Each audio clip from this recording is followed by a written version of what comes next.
So good morning, everyone. Could I have your attention, please? I'd like to welcome all participants to the second meeting regarding our round session focused on the geo-economic relevance of Southeast Asian nation for the Italian country system. So thank you very much for coming and for joining us. My name is Salvatore Casabona. I am the Dean of the Master Degree in International Trade. And I would like to express my sincere gratitude to the Association Italian Asean for its remarkable support and organization of this event, and also to SIC Industria, that is a long-lasting partner and sponsor of our course. These round session webinar are focused on the relationship between Italy and ASEAN, and many prominent speakers are and will be involved in these three session webinars. So ambassador, experts, entrepreneurs, and I mean a representative of an institution. I think that before leaving the floor to Mr. Valerio Floriano, to whom I express my gratitude, I would like to introduce the speaker of today, that are Mr. Romeo Orlando, Vice President of the Association Italian ASEAN. Thank you very much for coming, Mr. Orlando. Is Ambassador Dato Abdul Meldin Malik Castellino. Thank you very much for joining us. We really all appreciate your presence here. And Mr. Rodia of the Italian Trade Agency. Thank you very much for joining us. So please, Valerio, you have the floor, and we have a 1 hour and a half session of webinar, more or less. Thank you very much. Grazie, Professor Casabona. Thank you also to SIC Industria.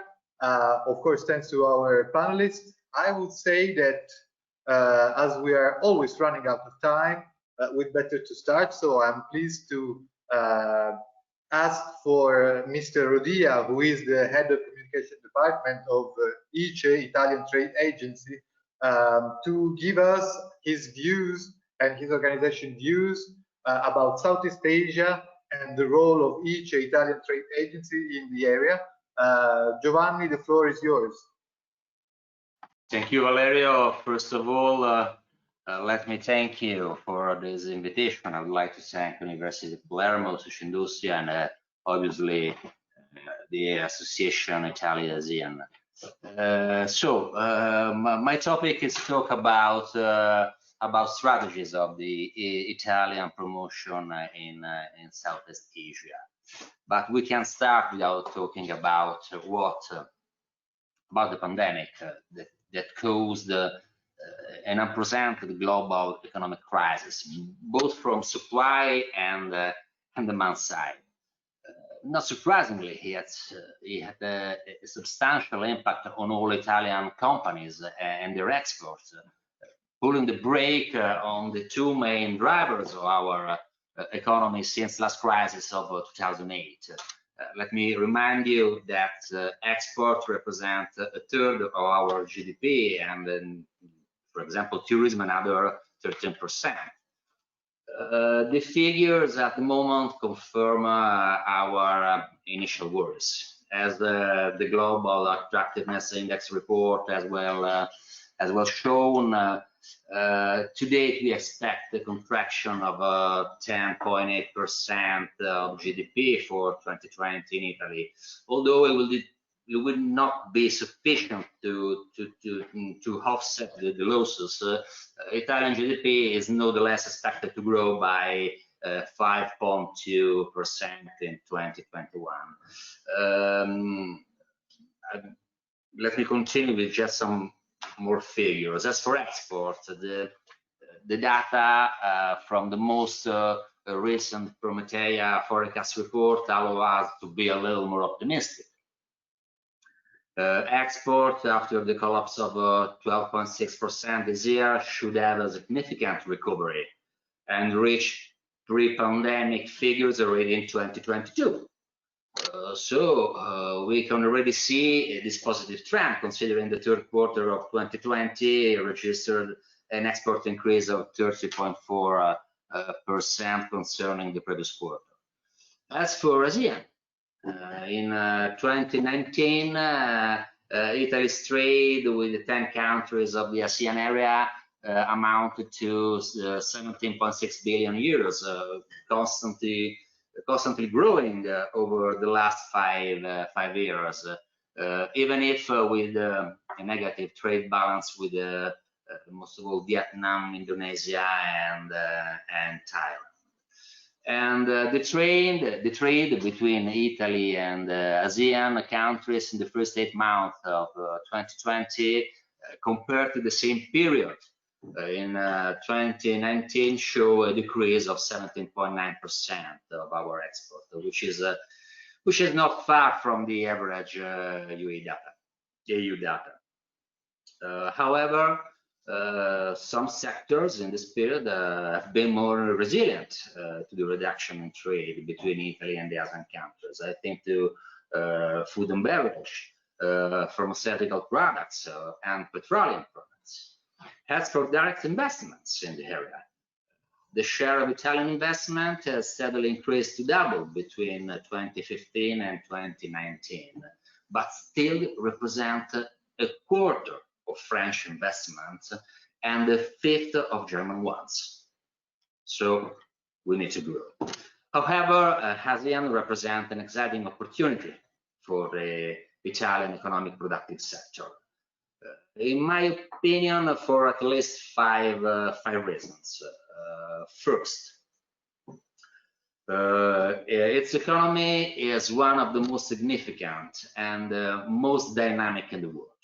If it were a single economy, it would be the 3rd largest in Asia and the 5th largest in the world, ranking 4th in the world for export and 3rd for import. The GDP grew in the last 20 years by a yearly average rate of 5%, reaching the GDP per capita of $130,000 US. The second reason is that it plays a crucial role in the global trade.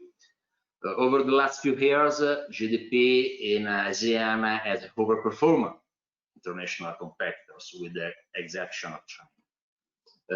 In addition, the area's countries are following a path of economic integration with international partners, as confirmed by the recent EU-Vietnam Free Trade Agreement, and just some days ago by the signature of the Regional Comprehensive Economic Partnership, involving ASEAN in the biggest free trade bloc, which includes 1/3 of the global population and accounts for 30% of global GDP. The third reason is that it is becoming more and more attractive for international investors and visitors.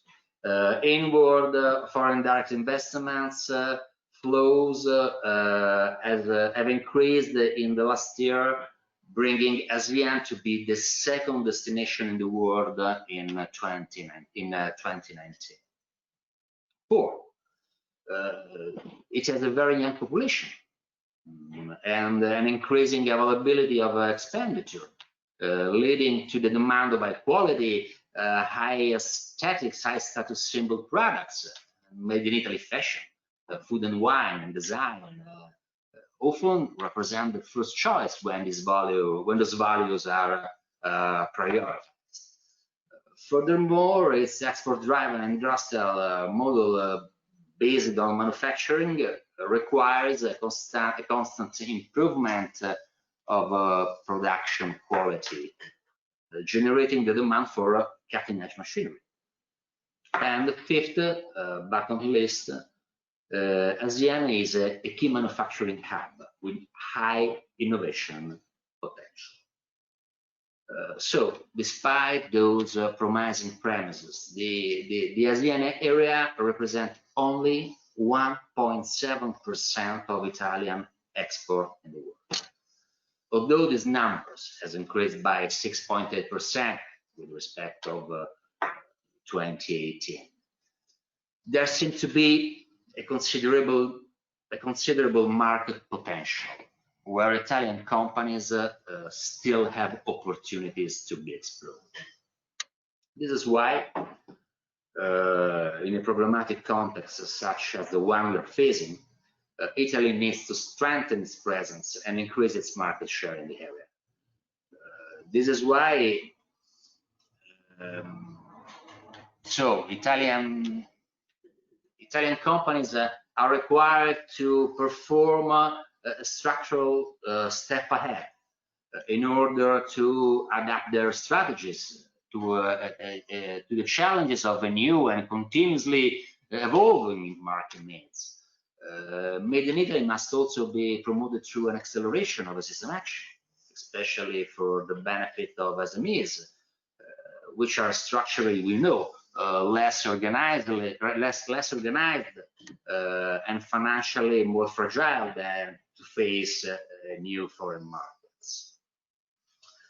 The Pact for Export wanted by Minister Di Maio goes precisely in this direction, with urgent actions to accelerate the recovery, but also to accompany the transition towards new consumption and competition models on international markets.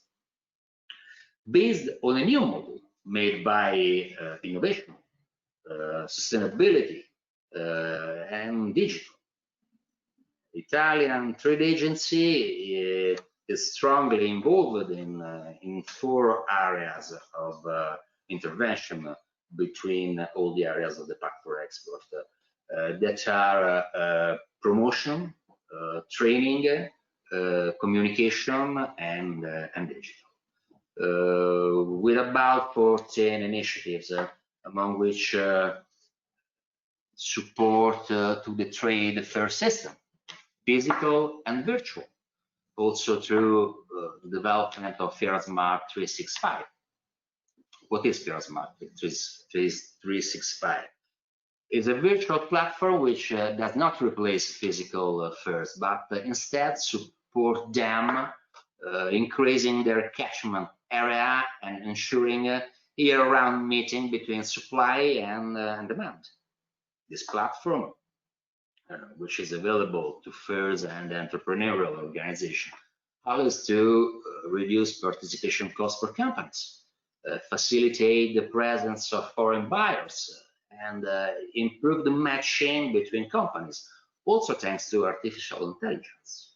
It may also be used, for example, for the organization of business mission, in the future, most of all in this pandemic period. Another initiative is regard the signature of agreements with the main retailers and marketplaces of the world, such as Amazon, Lcep, Flipkart, in order to increase the presence of Italian companies on their platform. The channel of distribution have to be, how can I say, multi-channel. So we have to explore all the possible channels, and the e-commerce is one of them. And so we aim to, we're working for creating dedicated Italian made in Italy pavilion to ensure proper training to the participants and perform joint communication actions to inform potential buyers in the area we are facing. As far as now, 26 agreements have been signed by Italian trade agency. The most recent was signed last Monday with Alibaba and is dedicated to business-to-business transaction. We aim at involving more than 6,000 Italian SMEs in this ambitious project. In addition, we are shifting our action with large-scale retail towards offline to online initiatives in order to reach consumers who have more and more fluid acquisition To give you just a number regarding ASEAN countries, it's estimated that within 2025, the expenditure on digital platform will have triplicated with respect to 2018, reaching approximately about 150 billion US dollars. These make us feel that we are on the right track. And then trading. We work on two fronts, as we told right before to Mr. Ambassador. On one side, we address the entrepreneurs through dedicated short courses. On the other, we train professional export managers. This year, 150 digital export managers will be available to support companies on their digital internationalization strategies. And at least communication. We are setting up the nation brand global communication campaign wanted by our Ministry of Foreign Affairs to support Made in Italy in the post-pandemic time in 26 countries. Moreover, we have a vast network of Italian trade agency offices in the ASEAN countries.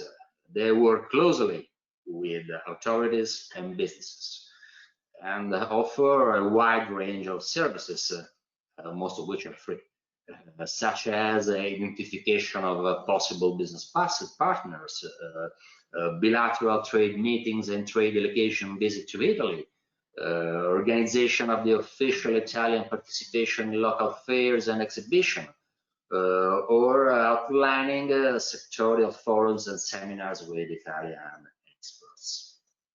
Italian trade agency involvement in the high-level dialogue on ASEAN Italy Economic Regional Digital event that has been held on the 2nd of July 2020 represented the opportunity for prominent political and economic leaders of ASEAN and Italy to meet and create synergy, to build a relationship of trust, knowledge, and to initiate solid and lasting partnership.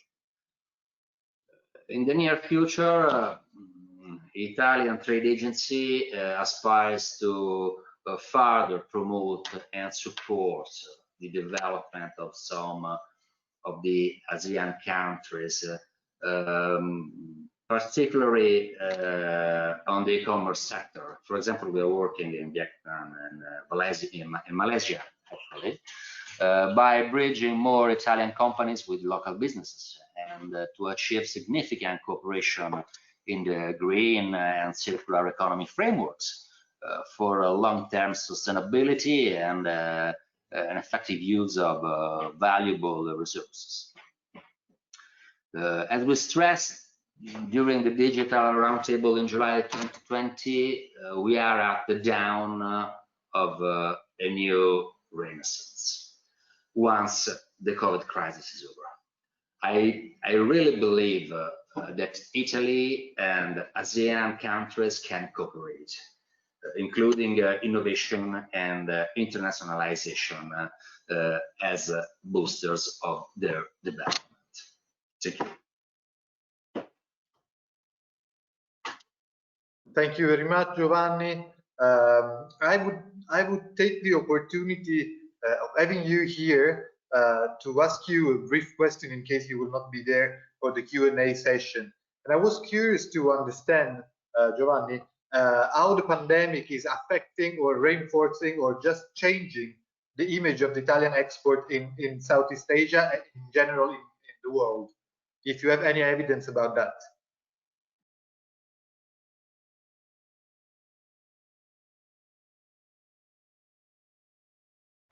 Sorry, Giovanni, we can...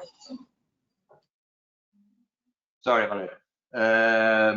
I used to say that I'm very, very lucky in my job because I have to sell the most iconic, sexy brand in the world, that is Made in Italy. So I think that yes, surely we are suffering the pandemic, but I think that we can recover all the losses we had in this period. As I told you, we are working on the greatest nation brand campaign that has never been set up before by the Italy government, and we hope to recreate or to expand the trust in made in Italy products that represent the excellence all over the world, and most of all to help our country in the tourist sector, because I think that is a sector that is suffering more in this period. So what can I say? I think that the period we are facing now is not simple for anybody, but I think that we can grow in the next future. As the data from Istat is saying right now. So I think that as Italy, meaning Italy as a system of institution, entrepreneurs and association of entrepreneurs can do a lot in the next future, and we can recover and all the losses we had in the last period. Thank you very much, Giovanni. Sorry, Valerio, just a question. Yeah, just a question to Mr. Rodia. Thank you very much for your presentation. Mr. Rodia, I wonder if you spoke about education and training activities of Italian Trade Agency, and we had a pretty long experience in this sector, also as an executive education. We have a specific agreement as a department with the government of Vietnam, the Home Affairs Ministry, for executive education provided by our department. So I wonder if the Italian Trade Agency, alone or with cooperation with other universities, provide executive education in favor of Southeast Asian nation entrepreneurs in the sector of import-export or such kind of stuff. The microphone, please. Sorry. Thank you for your question, Professor. I can say that from January to July of 2020, Italian Trade Agency trained about 1,622 companies. Okay. And as I told you before, on the other side, we are training professional that can be used by Italian companies. I think most of all to the SMEs companies now that can afford, often can afford the cost of an export manager. And you know that the figure of export manager is still evolving, no, towards digital export manager. As I said before, the multi-channel system of distribution needs to consider now more than before the digital channel.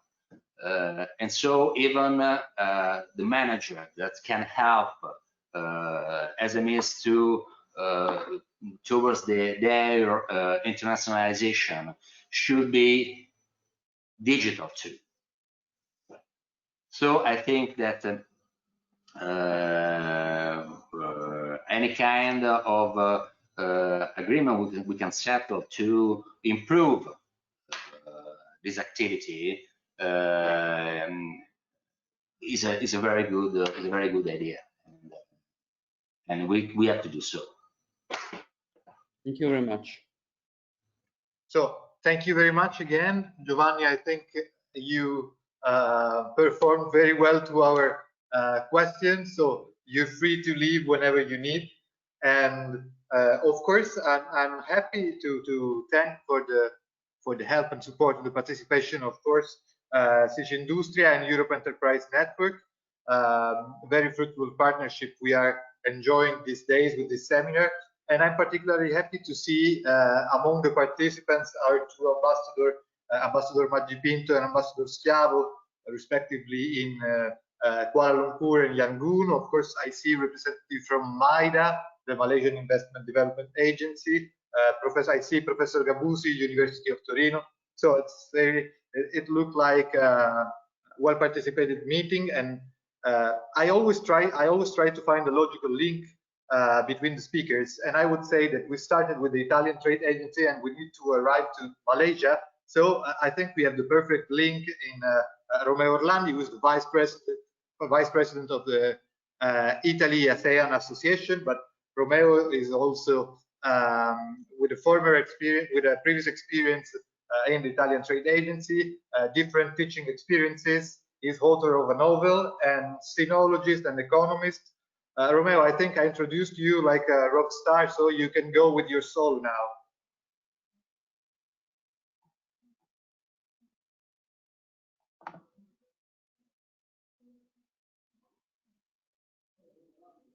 I can't hear you. I think your mic is off.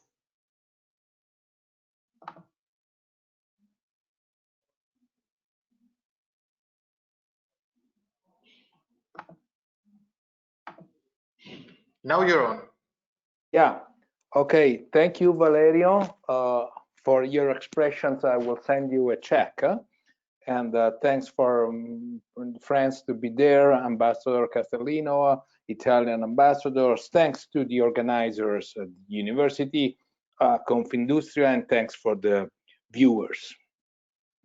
The main reason for which President Letta and humbly myself decides to establish the Italy-ASEAN Association 5 years ago, it was the main consideration that the relationship between Italy, ASEAN, and each one of the 10 different countries of the association are excellent, but our country does not take the correct and the equivalent advantage of this excellent relationship. As Mr. Rodia pointed out very well, Italy has an excellent trade relationship with ASEAN, but that is not as much as we could do with that part of the world.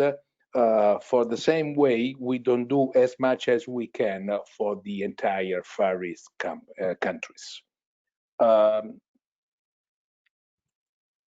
So what do we do as association to try to build a bridge between, to better develop this relationship?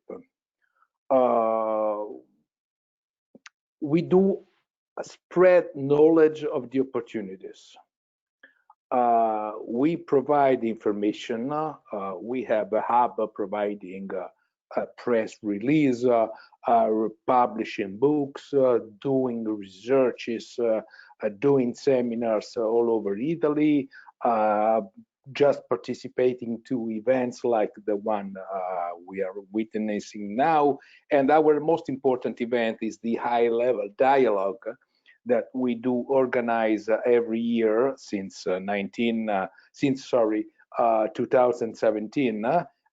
We started in Jakarta, then we did the HLD in Singapore, and last year in Hanoi, in Vietnam. Last year, I believe it was the best ever. We had more than 400 companies participating, and also Mr. Conte, the Prime Minister of Italy, graced the occasion. Also, the Prime Minister of Vietnam was there together with the mayor of Hanoi. As you probably know, this year the event was to be held in KL, but due to the pandemic situation, both in Italy and in Asia, it was postponed to next year, and we are, hoping very well to have the same success, at least the same success we had before. The consideration that Italy is not taking the full advantage of this excellent situation goes back since the beginning of the association, which was signed, as you probably know, in 1967. Since then, Italy didn't have any friction with those countries, not even any post-colonial disagreement or post-colonial bitterness. Since Italy had no political interest before, unlike Holland, France, and UK, which left some black and white consideration after the post-colonization period, and when every single country of Southeast Asia got independent. Italy also, like Mr. Rodia pointed out, is very well known for the quality of its product, for the beauty of its landscape. We know that the image, the consideration that our country enjoys in that part of the world is good. It is a common say that people in Vietnam, for example, the young couples got married, they experienced their honeymoon having to travel with the Vespa manufacturing the Piaggio plant near Hanoi. And as Ambassador Castellino will say later, the window shopping and shopping as well is one of the best pastimes in the streets of KL, or the most important cities in Malaysia. So Italy is well known, is loved, and recently Italy got a very, very good promotion satisfaction, a promotional acknowledgement by having acknowledged as a developing partner by the entire community of the 10 Asian countries. Now Italy joined France and Germany as developing partner at the last session of the Ministry of Foreign Affairs, the 53rd session of their meetings. They accepted the request of Italy to be developing partner, and so Italy is an important counterpart in activities as disaster prevention, risk mitigating, poverty alleviation, fostering trade, cultural exchange.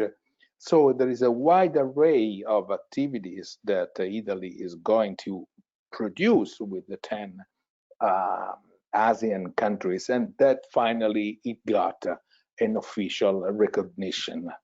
That is also due to the activity of our Ministry of Foreign Affairs, the Italian Trade Agency, all the, let's say, companies and institutions that did this decision possible.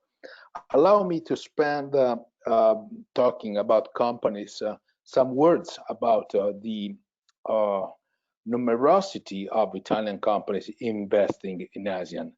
This I can say, with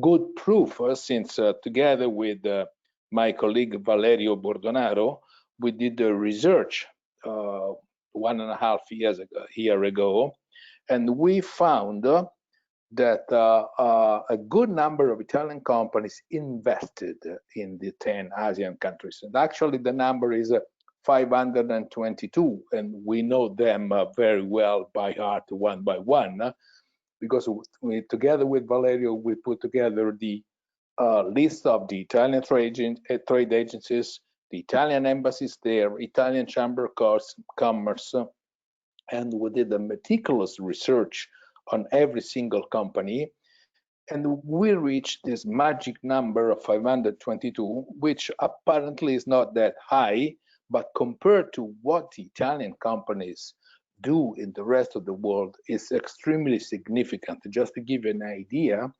the Italian companies investing in China are slightly less than 2000s, and the Italian companies investing in India, which has at least twice as much the population of the entire ASEAN, it's something a little bit less than 700. So 522 companies, quite a good number, in consideration that the fact that Italy does not export so much to that part of the world. It has been said that the Italian export to ASEAN represents just a mere 1.7% of the entire export of Italy, but it comes to no surprise knowing that China, which is the second largest importer in the world, accounts for just 2.4% of the Italian export. Japan 1.2%, India 1%, and South Korea 0.8%. So the percentage of 1.7% for the entire ASEAN, which has a population of roughly 650 million people, comes to no surprise, and it is absolutely in line with what Italy does with the rest of Far East. As you know, the main destinations of the Italian export are made for the majority to Western Europe, and with the inclusion of the US in the third position. So in the first 10 destinations of Italian export, we just see China as a destination, Asian destination, which is a lot, which is a missed opportunity actually for the Italian exporter, because as we said before, the reputation still is very high. But going back to the investments, 522 companies is a good number, because probably it's a sign of trust of the Italian companies to Southeast Asia. As you know, the investment decisions are made mainly on 5 elements. One is the cost of factors of production. The other one is the, let's say, political climate, the incentives that those countries can provide. The third one is the political stability of the country. The fourth one is the infrastructure network. And the fifth one is the size of the internal market. So if you put everything together, probably in the world there is no better destination than the ASEAN. You might say that China might have, in some cases, a lower cost of factors production, for example, workforce, but this is no longer the case, not for every sector. And then, you know, with a country like China, you might have negotiation difficulties for the size of the country, while the countries in Southeast Asia are more or less the size of the countries in Europe, with the exception of Indonesia. And then on the other side, the so-called rule of law is more respected in ASEAN than it is in China. In addition to this, for the decoupling going on, or at least searched in the relationship between China and the US, or in the West and China, many factories are brought down to south of China, for example. Many labor-intensive activities like textile, footwear, many activities requesting a lot of money for workforce are now being delocalized in Vietnam, Cambodia, Laos, sometimes the Philippines. Some other countries like Thailand, Malaysia, not to mention Singapore, now request activities and investment in high-tech countries, fintech, defense. At the Italy ASEAN Association, we know these things quite well because of the research we are doing.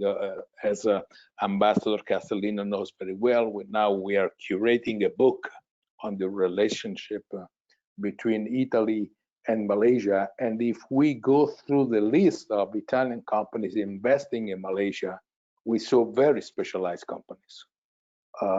Malaysia is no longer, and probably never fully was, a country where you invest because of the labor cost. If you invest in Malaysia or if you invest in Singapore, it's because their people speak English, infrastructure are excellent, reputation of made in Italy is high, spending capacity is relevant. But sometimes if you invest in other countries where cost of living is quite low, there are some other magnets for Italian companies. This is the case of Vietnam, for example. In another research with Valerio and myself, we discovered that in Vietnam there are some Italian companies investing in agricultural products, harvesting coffee, rubber, cotton. So overall, one of the things that Italy has learned from doing business with the Asian countries is one of the slogan itself of the country, of the ASEAN itself, which is richness in diversity. This is one of the mainstay of the ASEAN when it was established 53 years ago. Richness in diversity. And the Italian companies and also the Italian institutions discovered that in Southeast Asia, you can do many things. You can explore main avenues. So you can manufacture different products. Playing around in different countries, you can buy raw materials in one country, assemble in another country, export in another country as well, and you can do this. You can do this since January the 1st, 2015. All the countries belong to a common market. So as a whole, you don't pay duties. You can pay custom duties to move your products from one country to another within ASEAN. So this is really a magnet for Italian companies. After all, the political situation is stable. Democracy is getting better every single day in the area. Some countries are full democracies where you have electoral campaigns, electoral votation. Some other countries they have a more authoritarian system. Other countries did not have the experience of free elections. Still, every country provides stability and respect for the other choices. One of the other mainstay of ASEAN, in addition to richness in diversity, is the non-interference in internal affairs of each government. This is the case that probably Ambassador Schiavio can tell something about that for the case of Myanmar. We at the Italy ASEAN Association a couple of years ago translated into Italian a fantastic and controversial book by an author from Singapore, Mahbubani, and he argues that the approach of ASEAN of non-interference of internal affairs sometimes has been criticized because it is too lenient towards dictatorships or towards military regime. But Mr. Mahbubani, Professor Mahbubani, Ambassador Mahbubani argues that this slow and apparently moderate approach might lead to good results. And he recalls the case of Europe and the US doing something more aggressive for in crises like Syria and Libya.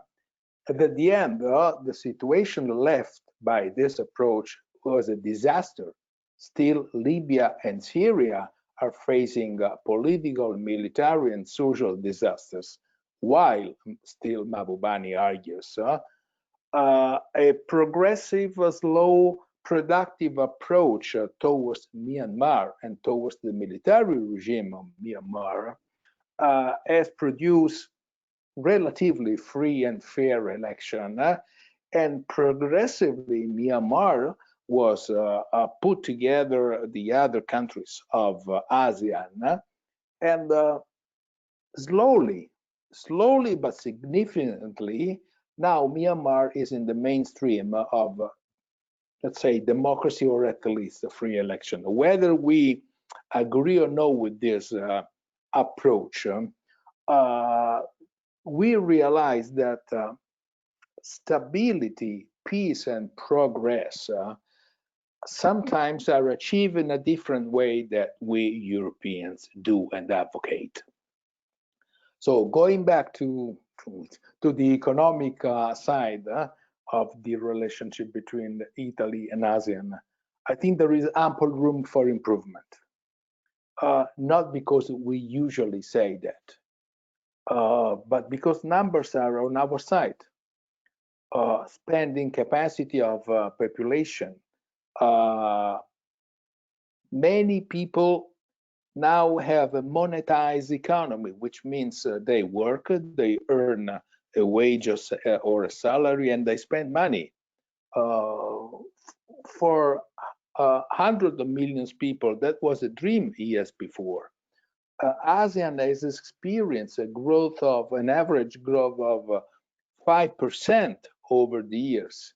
Some countries in ASEAN, Singapore and Brunei, have one of the highest per capita income in the world. Some of the countries like Malaysia and Thailand are in the club of tigers of Asia. Some of the countries which have been a bit disappointing over the last few decades, like the Philippines and Indonesia, are now growing much higher than the average. Another country important like Vietnam is now one of the epicenter of the economic development in Southeast Asia. So the entire area is growing. Allow me to conclude with a few lines dedicated to the defeat of pandemic, or at least the challenge of pandemic. Those countries did the pandemic well, as they did with the economic achievements. The number of deaths is very, very limited. The success in containing, at least, if not defeating the pandemic, has been remarkable, not only in the ASEAN, but also in other Asian countries. Probably the custom to discipline has been helpful in containing the pandemic. So also from this side, it should be not smart or not convenient to write a list of ranking who is best, who is not, you know? But probably we can learn something that a different way to approach things and disasters might be helpful in an exchange of information, which up to a few decades ago in Europe and in the industrialized states was not even imaginable. Thank you, Valerio, and I'm ready for any other question you might have. Thank you very much, Vice President. Thank you, Romeo. If you agree with me, we can put your Q&A session together with the ambassador at the end. Of course, I would like to thank you also for mentioning me and allow me a joke. Now we can say that we are also friends and you're a mentor to me. So thank you again. And now I'll pass the mic in a few seconds to Ambassador Castellino, who is the ambassador to ambassador of Malaysia to Italy. I would like also to mention that my last international travel before the pandemic was exactly to Kuala Lumpur. So it's a great pleasure to have you here. It would have been a greater pleasure to have you in person in Palermo, but we organized to redo the trip to Palermo as soon as possible. And Ambassador, of course, you're free to tell us whatever you like. I'm particularly familiar, and I like your country brand claim, Malaysia truly Asia. And what I experience in Malaysia is that Malaysia is a little bit like a mosaic, but I'm sure you will give us a better interpretation and a better explanation of the fresco your country is. So please, Ambassador, the floor is yours. Thank you very much, Valerio. Thank you for your warm greetings. You know, I actually envied you going to Malaysia because I've not been to Malaysia for almost a year. So I hope that we can one day go together. On the onset, allow me to first thank University of Palermo, of course, Mr. Valerio, Professor Salvatore. Again, to my distinguished panelists who are also on board, Professor Romeo, I thank you. Both you and Nicoletta for your support by the Italian Asean Association, which has been remarkable, I must say, one of our strongest partners. And of course, my dear friend from Italian Promotion Agency, Mr. Giovanni. On the onset, also, can I also acknowledge my dear friend in Kuala Lumpur, Ambassador Majipinto, a good friend of mine. I hope everything is well in Kuala Lumpur. And Professor Gabusi from Tuai, another strong partner, which I know is in board today.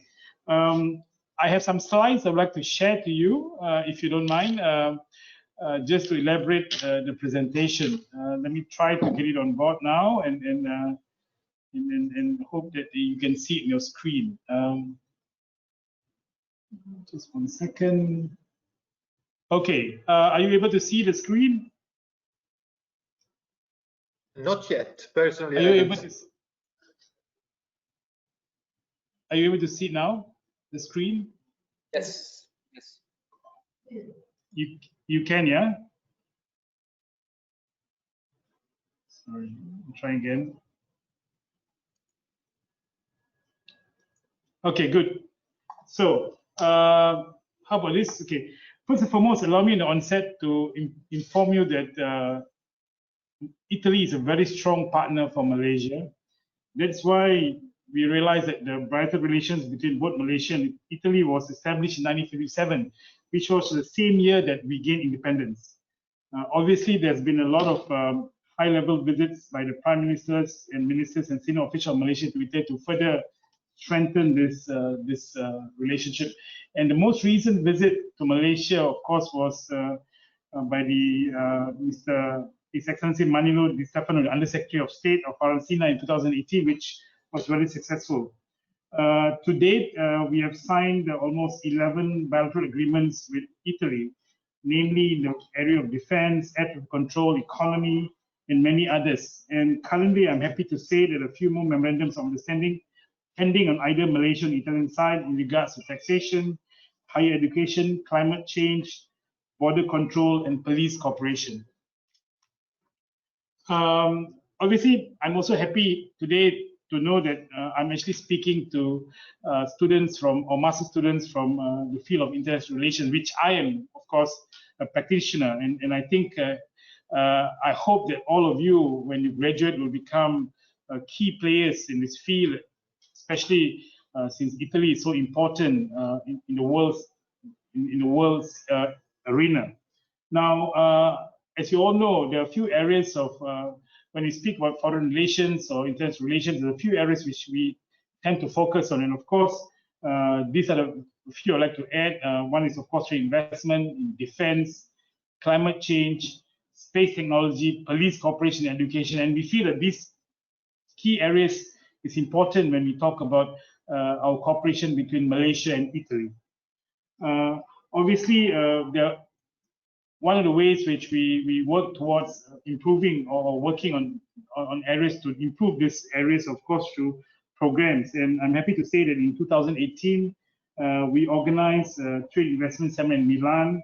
And in 2019, the former trade minister, of course, from Malaysia, undertook a visit to Italy to further grow the cooperation that we have. Now, obviously, in terms of defense cooperation, we had a joint cooperation meeting with Ministry of Defense here on 6 December 2019. This was very important as a way to reaffirm Malaysian commitment to Italy in defense cooperation. Italy is, of course, considered one of the major players in the defense and space industry, as you all know. Malaysia is also looking forward to finalizing cooperation in other areas. Of course, climate change is one of them. Space technology, as we know, Italy is has recently celebrated 50 years in the space sector, and I know that for those in Malaysia and of course in Italy, this is one of the key areas we're hoping to further strengthen our cooperation on. And of course, finally, education. We are happy to say that there is 2 agreements now being considered on both sides, which will further develop the area of education and of course cooperation. As you know, I've made some visits to universities, and I hope to visit the University of Palma very soon, when situation permits, of course. And in Italy, one of the key aspects of universities, I suppose, is of course the R&D. And I think there's a lot of areas which Malaysia and the universities here can contribute to further develop this strong cooperation in that area. Now, allow me to touch a bit on the trade and investment area, which is on the screen now. As you know, if you look at the value of investment, there has been an increase, but I suppose a lot more need to be done. Italy is currently, Malaysia is actually currently Italy's 55th largest trading partner, and the 52nd largest export destination, and 49th largest import source. Obviously, we want to improve that further to bring down the number, of course, and we hope that this can be done in the coming years. In 2020, I would like happy to say that Italy was 19 Malaysia's largest trading partner, and the 23rd largest export destination and 19th largest import source for Malaysian products. Next, here I would like to again stress why would Italian business groups or companies look to Malaysia, and what competitive advantage do we have when it comes to trade. Number one, of course, I'm happy to know that we have strong fundamentals, as Professor Orlandi has mentioned this now, not only Malaysia, but of course all the other Asian countries. We have been doing very well. Of course, we have to take into account the current pandemic, even though we hope after the pandemic, with the measures we have put in place, both in Malaysia and also in the ASEAN countries, obviously we hope that the economic development will continue to pick up. Now, number two, we are located in the heart of Southeast Asia. As you know, this is one of the fastest growing regions in the world. And this will, of course, benefit the Italian businesses to come to Southeast Asia to further develop their own you're not seeing slides. Can you? Sorry, I'm trying to see the slides again. Okay. Right. Now, obviously, another area that we would like to, again, I have a problem with the slides. Why is it? Can you see the slides? Sorry about it, I'm having some problem with the slides. Huh? Can you see the slides? Can you see the slides, Valerio? Valerio? Yes. Yes, I see. Good.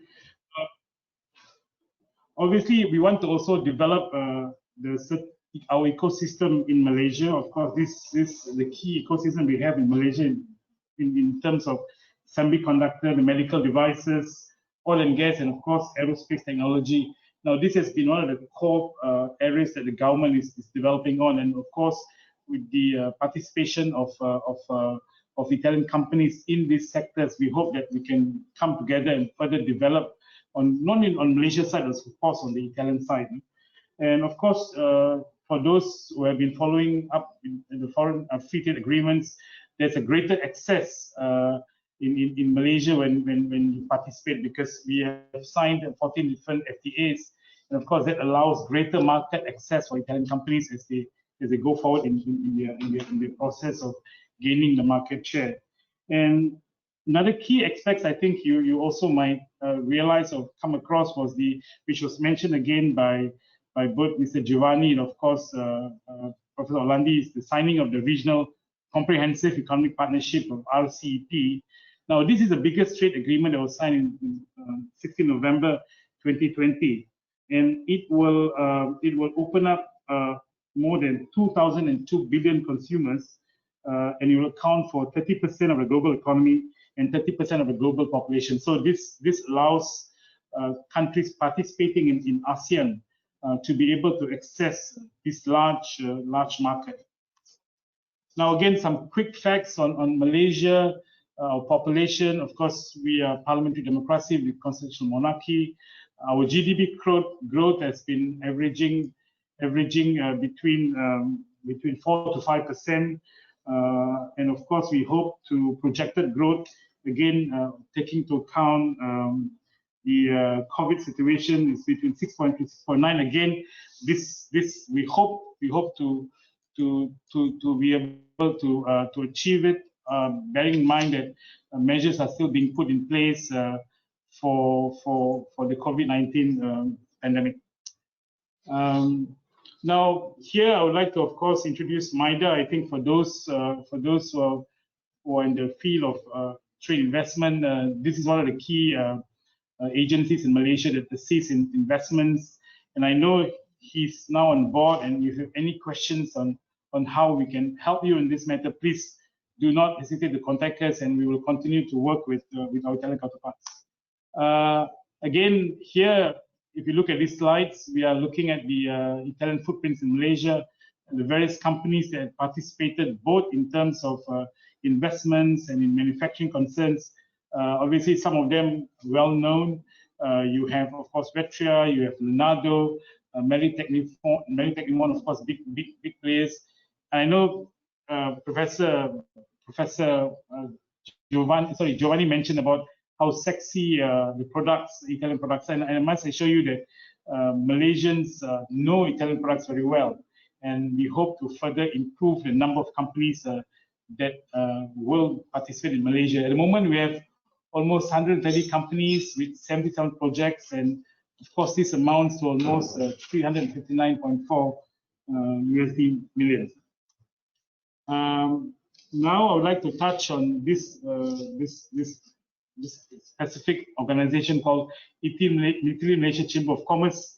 I'm happy to know that we have established these chambers in Padua in June 2019 in the hope to strengthen bilateral relations between Italy and Malaysia and to create a platform for the business community.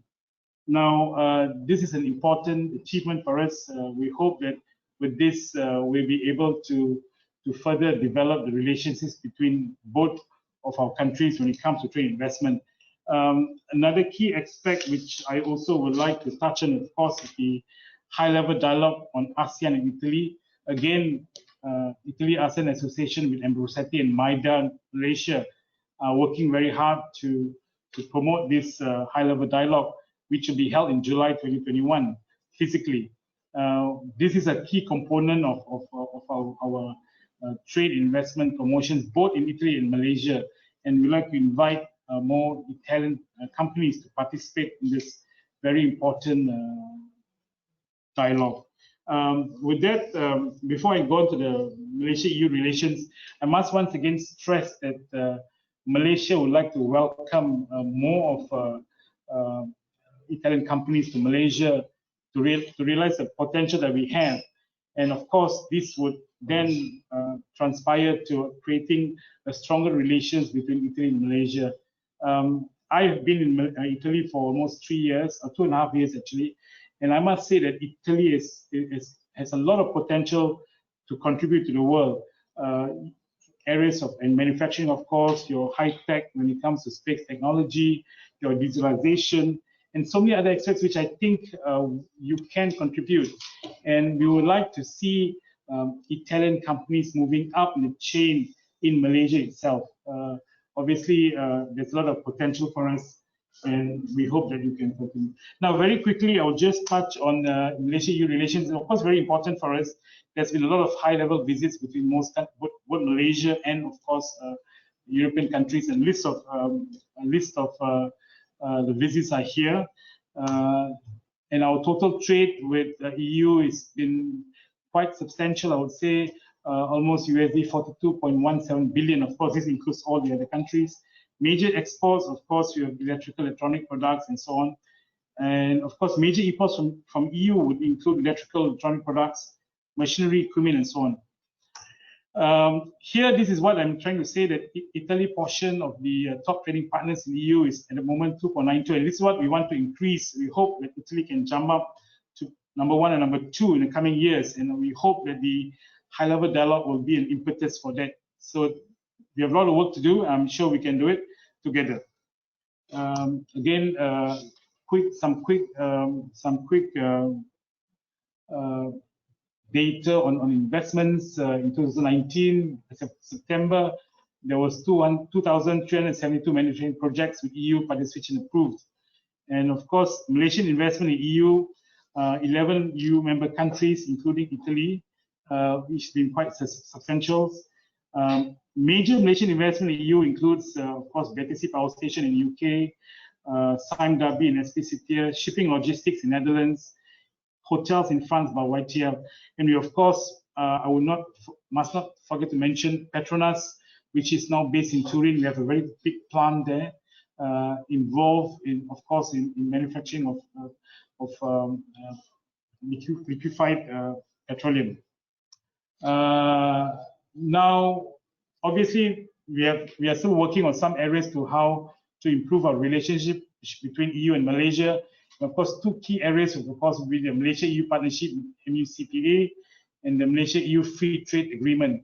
Both these are now still ongoing, and we hope to further develop this in the coming years. Obviously, negotiations will go through a vast field, and I'm rest assured that we'll continue to work on it and see how we can quickly sign off on this agreement. Finally, I have less than a minute, I think. We need to, of course, conclude some of this agreement to further develop our relationship between both countries, between Malaysia and EU, of course. And of course, certain areas which we like to deepen include security, science, technology, and education. And finally, in the multilateral framework, of course, through UN and so on, one of the key areas would be climate change and energy efficiency. So I'm running out of time. So anyway, I hope I can. This is sufficient at the moment. I will of course share this presentation to you through, of course, from Valerio. But rest assured, Malaysia views both Italy and, of course, in the wider context, EU as important partners for Malaysia, and we want to continue to work and strengthen this relationship. I must say that that one of the key areas also, which I will touch on later at that time, of course, in areas tourism, and we hope to further develop that. We had almost 60,000 Italians visiting Malaysia last year. We want to improve on that, and we hope that after COVID, when situation is safe to travel, there'll be more interaction between people of our countries. With that, thank you very much. I hope to talk to you again later, but I hope that we will continue to work on creating a close relationship between the countries. Thank you. Thank you so much, Ambassador. I'm truly glad to you, and of course to the Embassy of Malaysia, to all your staff. As I had the privilege to chair this meeting, I would like to pose the first question to all the panelists. And I apologize since now, if we will not be able to take all the questions that are arriving, because we only have the last 15 minutes. So I'll try to be short, but I would like to ask to all the panelists. So Mr. Rodia and Romeo Orlandi mentioned twice the fact that Italy, only 1% or 1-point-something% of the Italian export is going to Southeast Asia. And it was very inspiring to me, the term that Southeast Asia is a missed opportunity for Italy, or at least it has been a missed opportunity for Italy till now. I would like to ask if with the high-level dialogue, so this big event that we are organizing every year and in which all of you and all of us are in a way involved. Of course, the Italy ASEAN Association was organizing it, but ICE is a strong partner of this.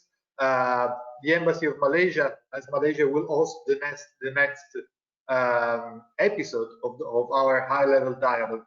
Are we facing the missed opportunity with this kind of events? I don't know who wants to start, but the question is open to everyone. So Giovanni, Romeo, Ambassador, up to you to open the mic and try to reply.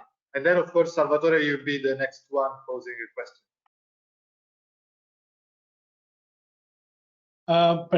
Perhaps I would like to touch a bit.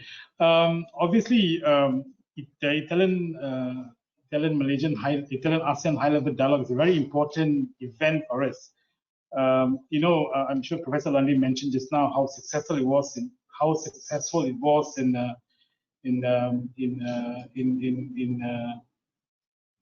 Hanoi, and I hope that the next one in Malaysia will even be a greater one, not because of competition, but to further increase Italian presence in ASEAN. I think that's a key focus now because, like I said, the ASEAN region provides an enormous opportunity for Italian businesses to participate, and through participating in this high-level dialogue, I think there will be ability for both not only the ASEAN companies but also Malaysian companies, but Italian companies to grow. My personal view is, of course, is Italian companies have what it takes to be on the world stage. And I think what needs to be further emphasized, I hope Mr. Giovanni agrees, is the marketing aspects of Italian image abroad. While you have the best technology, you have the best innovation, but somehow or other this is not being communicated effectively, I think, to ASEAN. And I think this is where,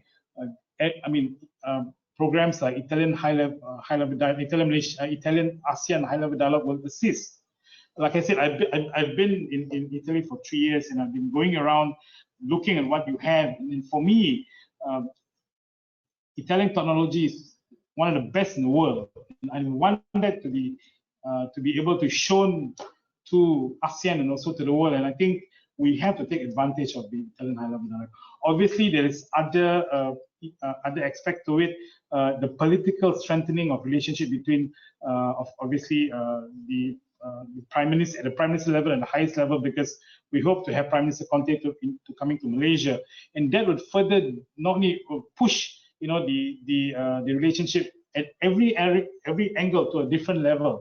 Because I think when a head of government, head of states visits a country, as all of you know, practitioner of foreign relations, that will boost and bring relations to a different level. Not only Malaysia, I would say, but also in ASEAN, because people will see Italian presence in ASEAN, and I think that's very important. And it's a very important geopolitical area, and I think most of you realize that it's important for Italy to take advantage and be one of the key pioneer countries in Asia. And of course, we welcome you for many reasons, not in least what Mr. Romeo already said, for the shopping, which I'm sure you'll enjoy too. Thank you. Thank you, Ambassador. I don't know if Romeo or Giovanni, you want to comment on that?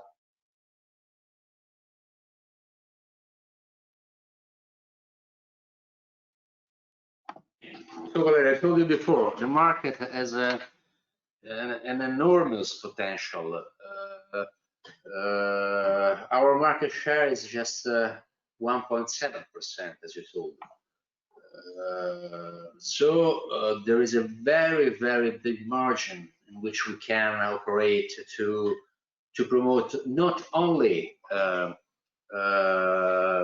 the well-known made in Italy, just like the 3F, no, food, furniture, and fashion. But as the ambassador said, we have a lot of excellence in technology and in innovation. So I think to all the sectors that can better demonstrate our ability. And I think, for example, to the green or the circular economy are all markets that our entrepreneurs should, I can say, afford strongly in the future. And I think that the high dialogue, the high dialogue is the right platform to do that. Thank you, Giovanni. Romeo? Yes, it is true. ASEAN for the Italy export represents a mere 1.7%. If we mirror this number, it's even worse. Italy, for those markets, the ASEAN market, represents just 1% of the import. So we do not fulfill the expectations that our reputation, the reputation of Made in Italy,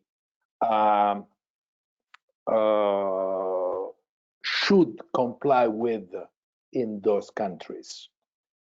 So Italy is more known than as for the image rather than as exporter. The question is, we do not capitalize much as for our image would oblige. That is might be called a paradox of Made in Italy. Italy is known for the consumer goods, mainly in the Asian countries, but the majority of the export from Italy to those countries is made of capital goods. But on the other side, almost nobody knows that Italy exports capital goods or innovation, high technology, products, and so on. So we kind of have a kind of ironic situation. We are known for products very fashionable, luxurious, alluring, but we are known for the machines that manufacture those products. Now, this distance of Italian companies to Asian countries and to Asia as a whole is due to many reasons.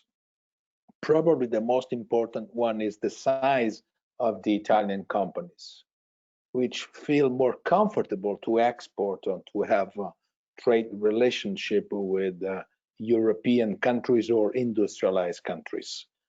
And up to a few years ago, the justification for this was we are too small to compete in distant markets. They speak different languages, they have different uses. Now, it's no longer true. Globalization made the world closer. The use of English in the Asian countries is so spread that you can do business like you do business with Germany, France, or UK. Distance is no longer a problem. The rule of law is not a problem. So the excuse, even if it was real for small and medium-sized enterprises to be distant from those markets, is no longer valid. Even if we take the tradition, actually, those countries are growing the most. It's like we go out for dinner with the wrong fiancé, because with the industrialized country do not grow as much as we expect, and we have a fiancé with them. But there are some new partners expecting us in another side of the world, and they are growing much more than we do. Thank you very much, Romeo. I love your metaphor. I will try to take the best out of it myself too. Ambassador, you're asking for so go ahead. Yeah. Just very quickly. I mean, I like the analogy, Professor, about this. You can have a few fans here, but just remind you only can marry one, just in case you're not clear. But you know, two more areas I think I'd like to touch on, of course, which Italy can really benefit from, of course, your advantages, is on green technology, you know, because I think in Asia, this development in technology is growing. So I think Italy's advantage in green technology, and of course, digitalization, I think really will help Malaysia and of course ASEAN countries to grow in this area. And obviously, in Malaysia, we're also looking at developing these a few economies. One of this is the circular economy, the space economy, and of course the sports economy. So all these areas, Italy has advantages, and has knowledge, has ideas and innovations. So I think that could be used as a platform for you to penetrate Malaysia and of course ASEAN. Thank you. Thank you. I'll give the word, the mic to Salvatore Casabona if he wants to ask something. And we have the last 3 minutes, Salvatore. So. Yeah, very shortly. I thank you very much for the panelists. I learned a lot, and I hope so. I'm sure about this. Also, the students of mine that are connected to this very fascinating and interesting webinar. I wonder, I mean, I heard from Mr. Orlandi and Rodia about the presence, Italian presence in the ASEAN countries, and especially also from the feedback of the ambassador in Malaysia. I wonder what about the I mean, the contractual strategies that are mostly used for Italian entrepreneurs to expand their business in the ASEAN countries, in terms of, for example, transfer of technology agreement or distributorship agreement in terms of Italian supplier towards, I understood that maybe is not the way, in terms of also foreign direct investment, Italian foreign direct investment in the ASEAN country. Maybe Mr. Orlando mentioned 500 enterprises that more than this, little more than this, that are involved in ASEAN, but it's not clear to me. Maybe I missed some step of your reasoning. If we have been discussing that case of 500 of foreign direct investments, or generally speaking of enterprise that have a sort of any kind of exchange, contractual exchange, also transfer technology exchange agreement with local enterprise. So if I could have some more insight in this respect. Thank you very much. Please. 522 companies, Italian companies, actually moved their financial resources from Italy to one of those 10 countries. That is the main criteria. So that money could be used for, allow me some simplification, for two reasons. One is to establish an office, and one is to establish a factory. One is to work in the tertiary sector, one is to work in the industry sector. Allow me to oversimplify: a desk in the first case, a chimney in the second phase. The proportion of this kind of activities is roughly 35% for factories and 65% for offices. When I say offices, I mean everything. Office of Italian Trade Agency, embassy, consulate general, law office, freight forwarding offices, whatever, rep offices, distribution channels. When I say factories, I mean productive activities, smoking chimneys if you want.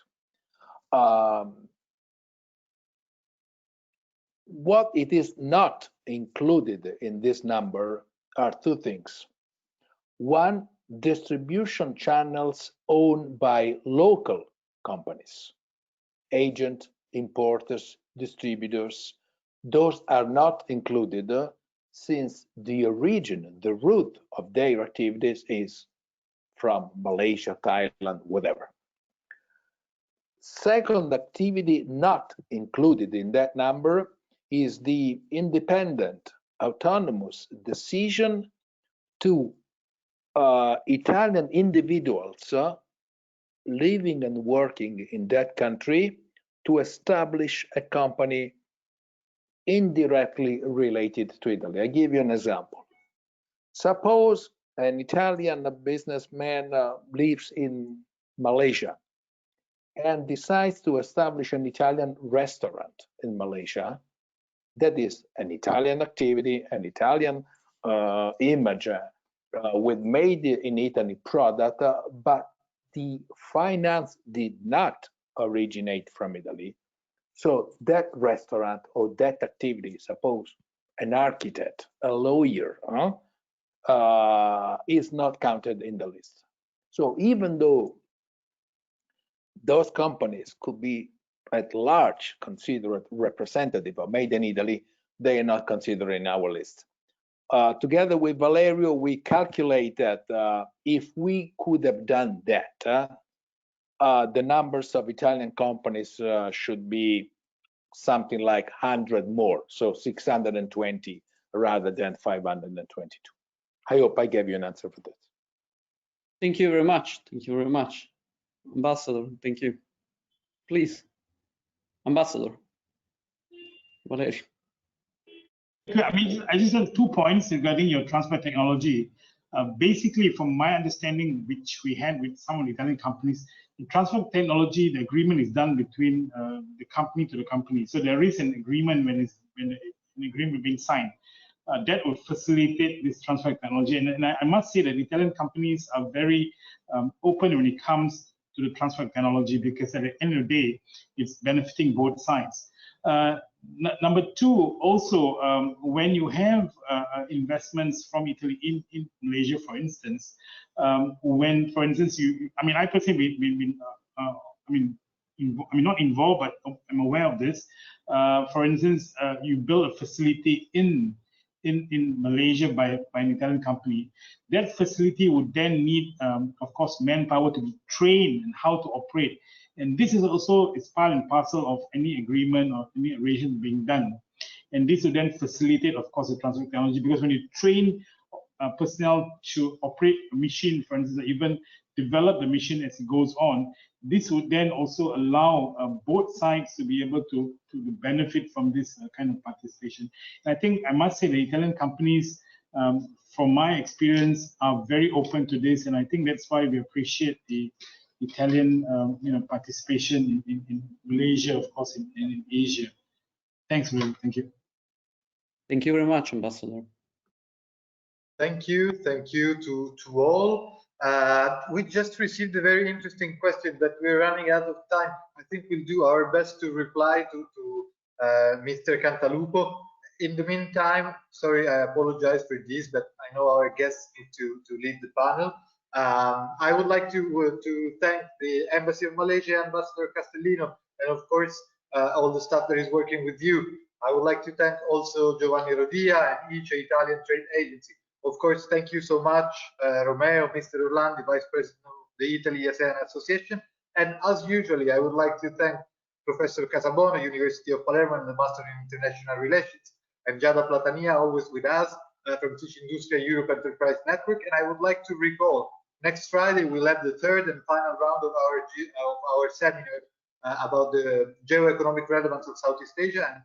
And of course, we will have a very special panel with President Enrico Letta, the Rector of University of Palermo, Professor Micari, and the Mayor of Palermo, Leoluca Orlando. And of course, from Teach Industria, there will be Nino Salerno and Giada, who will tell us all the numbers of the Sicilian export to Asia. So we look forward to the next round of discussion, but I would like to thank you so much for being here, to the panelists and to all the audience. Thank you so much.